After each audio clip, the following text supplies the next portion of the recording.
നമസ്കാരം.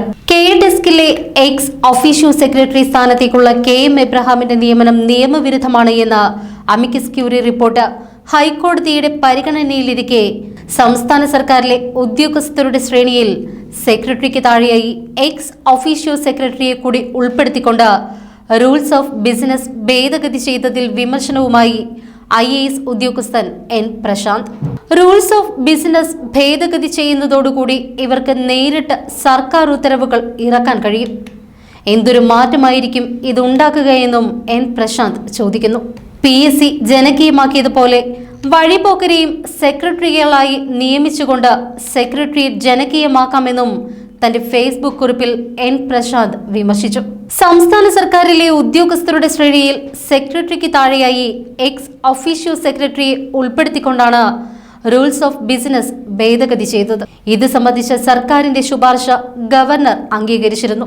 ഈ തസ്തികയിൽ സർക്കാരിന് പുറത്തുള്ളവരെയും വിരമിച്ച ഉദ്യോഗസ്ഥരെയും ഒക്കെ നിയമിക്കാൻ കഴിയും. വിരമിച്ച ഒരു ഉദ്യോഗസ്ഥനെ എക്സ് ഒഫീഷ്യോ സെക്രട്ടറിയാക്കിയത് ചട്ടവിരുദ്ധമാണ് എന്ന് ചൂണ്ടിക്കാട്ടിക്കൊണ്ടുള്ള ഹർജി 17-ന് ഹൈക്കോടതി പരിഗണിക്കാൻ ഇരിക്കുകയാണ്. സർക്കാരിന്റെ ഭരണചട്ടത്തിലെ 12-ാം ചട്ടം ഭേദഗതി ചെയ്തത് ഈ സാഹചര്യത്തിലാണ്. ഇടുക്കിയിലായിരുന്ന ഗവർണർക്ക് ഫയൽ ഓൺലൈനായി കൈമാറി അനുമതി നേടിയെടുക്കുകയായിരുന്നു.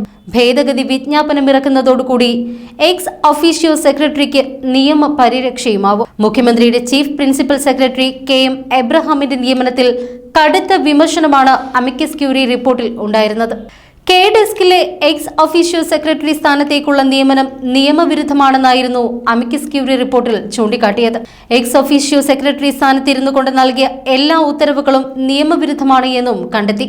സാധാരണ രീതിയിൽ സർക്കാരിനായി ഉത്തരവിൽ ഒപ്പിടാൻ എക്സ് ഒഫീഷ്യോ സെക്രട്ടറിക്ക് അധികാരമില്ല. ഇല്ലാത്ത സ്ഥാനത്തേക്കാണ് KM എബ്രഹാമിന്റെ നിയമനമെന്ന അമിക്കസ് ക്യൂറി കണ്ടെത്തിയിരുന്നു. എക്സ് ഒഫീഷ്യോ സെക്രട്ടറി സ്ഥാനം വഹിക്കേണ്ടത് IAS കേഡർ ഉദ്യോഗസ്ഥനാണ് എന്നും എന്നാൽ വിരമിച്ചയാളെ എക്സ് ഒഫീഷ്യോ സെക്രട്ടറിയാക്കിക്കൊണ്ടാണ് നിയമവിരുദ്ധ പ്രവർത്തനം നടത്തിയത് എന്നും അമിക്കസ് ക്യൂറി കണ്ടെത്തിയിരുന്നു. N. പ്രശാന്തിന്റെ ഫേസ്ബുക്ക് കുറിപ്പിന്റെ പൂർണ്ണരൂപം ഇങ്ങനെയാണ്. UPSC പരീക്ഷ പാസ്സായി 16 വർഷമെങ്കിലും സർക്കാർ സർവീസുള്ള കുറ്റമറ്റ കരിയറുള്ള മുതിർന്ന IAS ഉദ്യോഗസ്ഥരെ മാത്രമേ സെക്രട്ടറി തലത്തിലേക്ക് പരിഗണിക്കാൻ പറ്റൂ എന്ന പിന്തിരിപ്പൻ രീതിയിലായിരുന്നു കേരളം രൂപീകരിച്ച കാലം മുതൽക്കേയുള്ള നിയമം. കേരളത്തിലെ IASകാരുടെ എണ്ണം വളരെ കുറവാണ്. ഉള്ളവർ തന്നെ കേന്ദ്ര ഡെപ്യൂട്ടേഷനും വിദേശ പഠനവുമായി നാടുവിട്ടു. ബാക്കിയുള്ളവർ ഫേസ്ബുക്കിൽ അഭിപ്രായം പറഞ്ഞതിന് സസ്പെൻഷനിലും. അതുകൊണ്ട് തന്നെ സർവീസിൽ നിന്ന് വിരമിക്കുന്ന ഒരു IAS ഉദ്യോഗസ്ഥനെയും നമുക്ക് വിരമിക്കാൻ അനുവദിക്കാൻ കഴിയില്ല. മാത്രമല്ല, വിവിധ വകുപ്പുകളിൽ സേവനമനുഷ്ഠിച്ച മുതിർന്ന IAS ഉദ്യോഗസ്ഥരെ മാത്രം സെക്രട്ടറിയാക്കുന്നതിലെ പോരായ്മ പല ബുദ്ധിജീവികളും പരാമർശിച്ചിട്ടുള്ളതാണ്. അനുഭവ സമ്പത്ത് തുറന്ന ചിന്തയ്ക്ക് പലപ്പോഴും ഒരു വിഘാതമാണ്. വിരമിച്ചവരെയും അതിവിദഗ്ധരെയും മലയാള ഭാഷാ പണ്ഡിതരെയും വഴിപോക്കരെയും ഒരുപോലെ പരിഗണിച്ചുകൊണ്ട് സെക്രട്ടറികളായി നിയമിച്ചുകൊണ്ട് സെക്രട്ടറിയേറ്റ് ജനകീയമാക്കാൻ നമുക്ക് സാധിക്കും. ഏറെക്കുറെ PSC ജനകീയമാക്കിയതുപോലെ. കഴിവിന്റെ അങ്ങേയറ്റം പുറത്തെടുക്കുന്ന വേളയിലാണല്ലോ കേരളത്തിൽ റിട്ടയർമെന്റ് സംഭവിക്കാറ്. ജോലിയോടൊപ്പം പൊതുജന സേവനവും സർവീസ് സംഘടനാ പ്രവർത്തനവുമൊക്കെയായി ജീവിക്കുന്നവർ വളരെ നേരത്തെ തന്നെ പിരിഞ്ഞല്ലോ എന്ന് തോന്നിപ്പോകാറുണ്ട്. അവരെ സെക്രട്ടറി തലത്തിൽ നേരിട്ട് നിയമിക്കാനും അവരുടെ സേവനങ്ങൾ നാടിനും നാട്ടുകാർക്കും തുടർന്നും ലഭ്യമാക്കാനും ഈ പരിഷ്കാരം സഹായിക്കും. സെക്രട്ടേറിയറ്റിൽ സെക്ഷൻ ഓഫീസറായി തുടങ്ങി സ്പെഷ്യൽ സെക്രട്ടറി വരെയാവുന്നവരും IASകാരെ പോലെ പഴയ കാലത്തിന്റെ അവശേഷിപ്പാണല്ലോ. ഇവരുടെ മുകളിൽ എക്സ് ഒഫീഷ്യോ സെക്രട്ടറികൾ വരുന്നതോടുകൂടി ഭരണം ദ്രുതഗതിയിലാകും.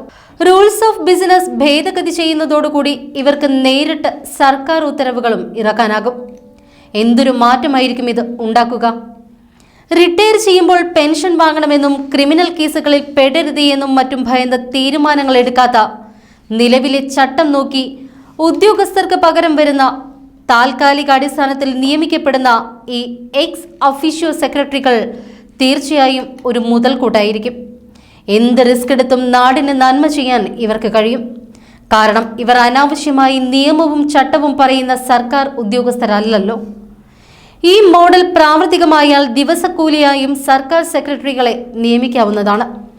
ഈ ഭരണ നവോത്ഥാനത്തിലൂടെ റിട്ടയർ ചെയ്ത കഴിവുറ്റ സംഘടനാ പ്രവർത്തനവും ജനസേവനവും ഉന്നതമായ രാഷ്ട്രീയ ചിന്തകളുമുള്ള വകുപ്പ് സെക്രട്ടറിമാരെ ഇനി മുതൽ നമുക്ക് ലഭിച്ചു തുടങ്ങും. നാം ശ്രദ്ധിക്കാതെ പോയേക്കാവുന്ന പ്രധാനപ്പെട്ട ഈ ഭരണ പരിഷ്കാരം ശരിക്കും മനസ്സിലാക്കിയാൽ കേരള ജനത നെഞ്ചിലേറ്റുമെന്നതിൽ സംശയമില്ല. ലാറ്ററൽ എൻട്രിയേക്കാൾ വിപ്ലവകരമായ മാറ്റമാണ് നാം ഇന്ന് ഈ പരിഷ്കാരത്തിലൂടെ കാണുന്നത്. നമ്മുടെ നാടും മാറി തുടങ്ങി.